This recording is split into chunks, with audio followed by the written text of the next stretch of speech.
Hi, hello. I'm just going to do a little chat on budget bushcraft items, what you can use. You say the word bushcraft and there's a price tag involved now, isn't there? Same as, I'll just put this camera a little bit further back.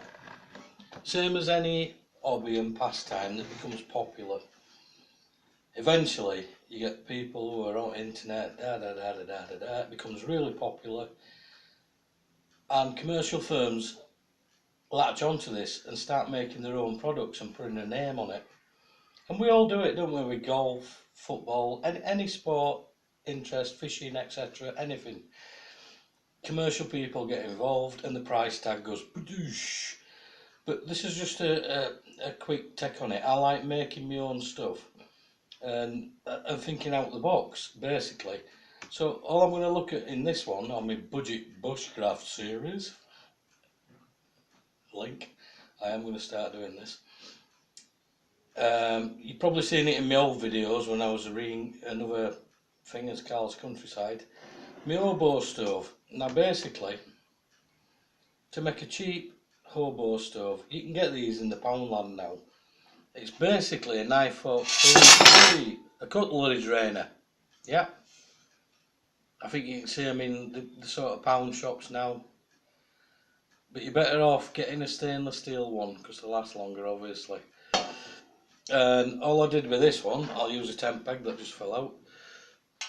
Cut a slot out so it's big enough that you can fit like a Trangia type burner in there, or a penny stove, or any of your own made sort of methylated spirits, biomethanol type cookers you can fit in there.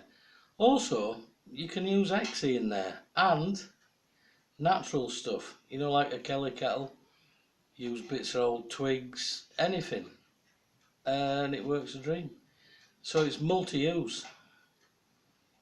Okay, and that's it's really easy to do. I mean, I just used a Dremel and just cut along the slots. I mean, there's other ways of doing it, but as you can see, this one's quite well used. Plus you've got multi slots for use with your temp pegs, which I use to position the pot. I'll stick these back in. So you just need 2 temp pegs, and you've got multiple options of the height for whatever cooker you put in there, or if you're using like natural tinder, natural woodland stuff, obviously stick your pegs higher. It's just so easy, isn't it? It is big and bulky, but not as much as you'd think. It's about the height. If you packed away, say for instance, a jet boil. It's about the height of a jet boil, and everything you want in it, you can get in it. Yeah. So that's the burner side of it.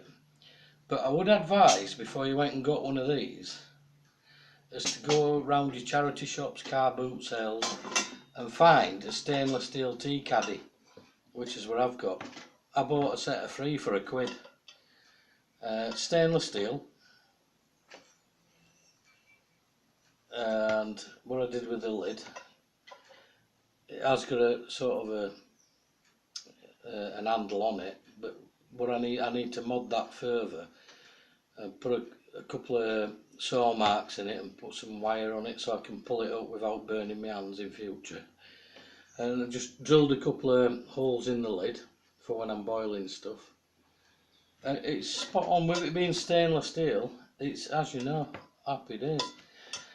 The handle, again, I drilled a couple of holes in the sides, and I fashioned a piece of stainless steel bar or wire bar, whatever it is. It's quite thick and solid to use as a pot carrier, yeah. And because it's designed for holding tea and coffee, the lid actually fits. That's why I put the 2 holes in. So obviously you don't get it, you know, you can let a bit of steam out. And as you can see, it's been quite well used. I managed to find an old video from my last incarnation as Carl's Countryside, If I can work it out, I'll stick it on and link it to this video where you can see it in use. It's just a cheap bit of kit. I mean, I think that cost me £2. And like I said, that was just a couple of quid. Well, a quid for free tea, coffee, blah blah blah.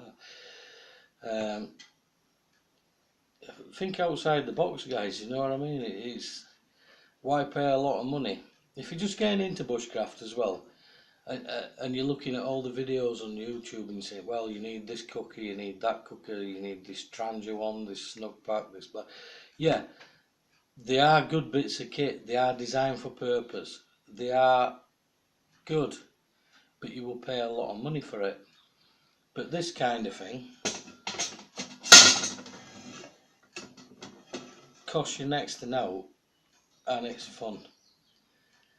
And it's more, when you cook your first meal or make your first brew on one of these, you get that feeling, yeah, I made that. It works. And I didn't pay a lot of money for it. But yes, don't get me wrong, if you can afford the good kit, buy it. But, you know, same as anything, grassroots. Make use of the stuff that's around you. Scrap stuff and everything. You don't have to spend big money for bushcraft. Even to make a pouch for it. For instance, I've got some old army kegs that didn't fit me anymore because I'm a fat git. So what I did, I made them into, what's its names? Cut the legs off. Yeah. And at the bottom, already, you've got the string closer, haven't you? Now, think about this. You can turn that into a pouch, can't you? To carry something like that in. Now, all you do, if you're good with the sewing machine, I'm not, but I just hand sew, turn it inside out, sew it up, you've got yourself a pouch. Basically, here's some I made earlier, out of the old DPM. And you've got a pouch, just to keep things nice and tidy, and stop things rattling about in your Bergen. So yeah, just think outside the box, guys. It's so easy. There's an old desert cam one I made, and it just keeps things stored away nice and tidy, doesn't it? So like I said, budget Hobo stove, price less than a £5. Fun, enjoyment, 100% brilliant. We'll have a look at some more stuff in another video. Thanks for watching.